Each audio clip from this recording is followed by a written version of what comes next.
Hello Bangladesh, Gopalganj টুঙ্গিপাড়ার সাধারণ মানুষের মাঝে এখন আমি কে কাকে ভোট দিবে এটা একটু জেনে নিন। আসসালামু আলাইকুম মুরব্বি, ভালো আছেন? আপনারে বলতেছি, ভালো আছেন? মুরব্বি, এবার আপনি কাকে ভোট দিবেন এই সংসদ নির্বাচনে? আমি কব না। কেন এখন বলা যাবে না? না। কেন মুরব্বি? কোনোদিনও বলবো না। এখনো ডিসিশন নেন নাই যে কারে ভোট দেবেন? না।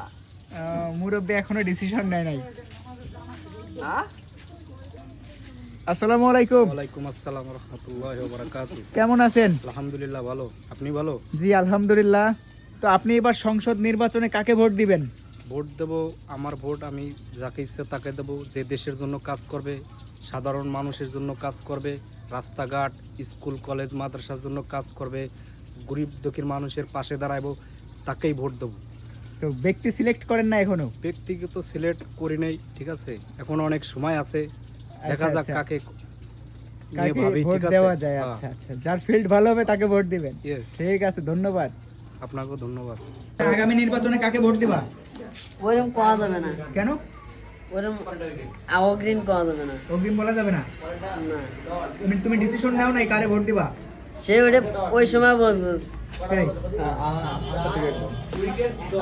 তুমি আগামী সংসদ নির্বাচনে কাকে ভোট দিবা? ভাই আমার ভোট হয় নাই। ভোট হয় নাই? না, আমি কারো দিব